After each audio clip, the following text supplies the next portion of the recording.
Don't mind me. What's going on, my good people? Welcome back to another video. And in today's video, you can tell by the big smile on my face, I got some good news. We are going to be installing you could say my dream splitter, my dream diffuser rear lip. Well, we're waiting. Can you get on with it already? Let me just show you what I'm talking about.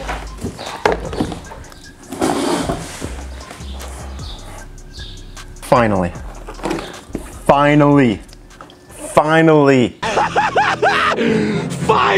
I finally got the splitter I've been wanting for the Mazda 3. Now this comes straight from our friends over at Bayson R. Now if you've seen my last splitter video, which I'll put it right here, I'll put it in the description for you guys to check it out, go watch that video. I installed a pretty cool splitter. That's probably a splitter that you may not have seen before. It's very different. In that video I mentioned that if I could have any splitter, it would be the Bayson R one. My ideal diffuser, Thai style one, that's the one I want to get, but it's been sold out for like the past 5 months.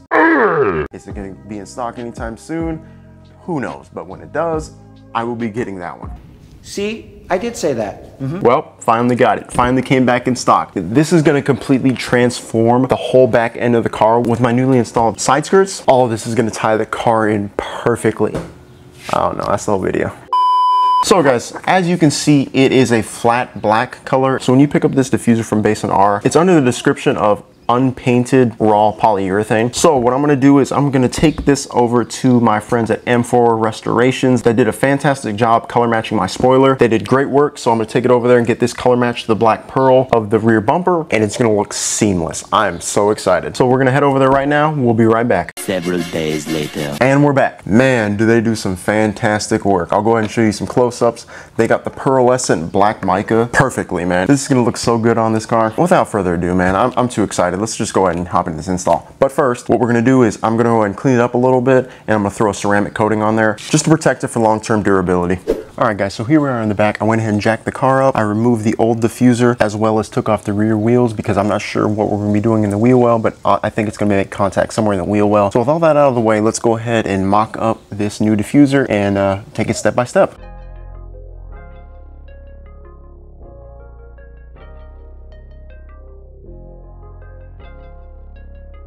And there we go, that's the look we're going for. It looks so good. As you can see, the color match looks so seamless. So what we're gonna do is I'm gonna go ahead and take this back off. Now that I see it comes up pretty high on the bumper, I'm gonna go ahead and clean off this bottom section because we're not gonna see it again after this gets installed. So we'll take it back off, we'll clean this area, and then we'll mock it back up again.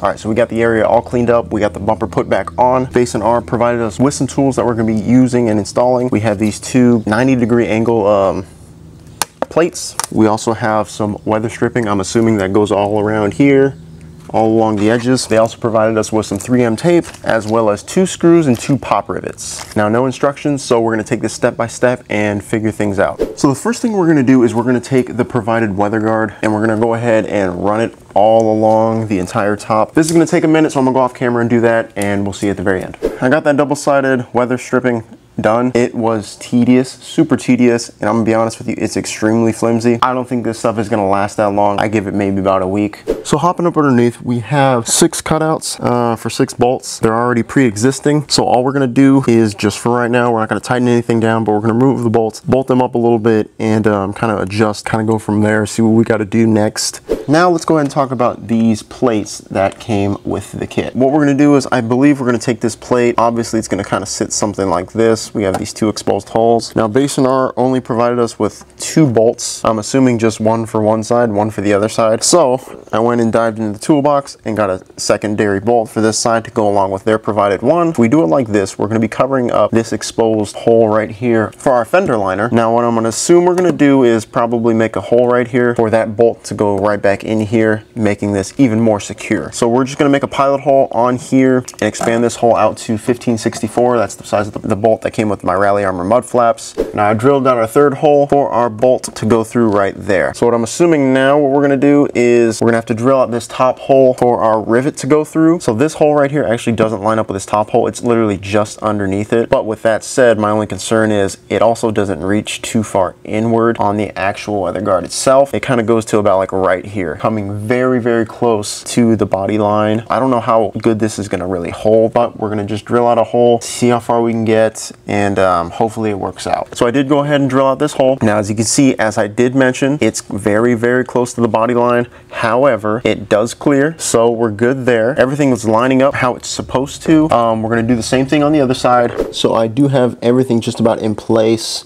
Nothing's bolted down or anything, but as you can see, it's fitting up nicely. However, there is a small gap right here that's pretty apparent. You can almost stick your finger through, running down the entire base of the car. So I think that's where that 3M tape is going to have to come into play. We're going to take the diffuser back off. We're going to line this bumper right here with 3M tape. We'll assess, and we should be good to bolt everything back up. Now, moving on to our rivet, you're going to need to grab you a rivet gun. Now, if you don't have one, I will leave this one linked in the description down below. I got it from Amazon. It's pretty affordable. Pick you up a rivet gun because you're going to need this for some future mods. So what you're going to do is take your rivet gun. It's got a open hole right there, stick it on like this, open up, and then you're gonna start compressing. You're gonna start pumping up. What that's doing is expanding the rivet,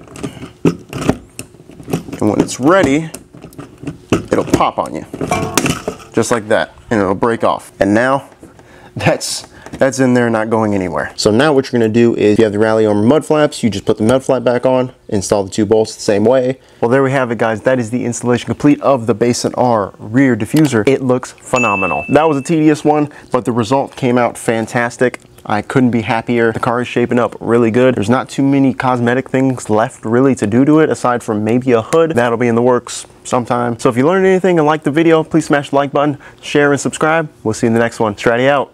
Peace.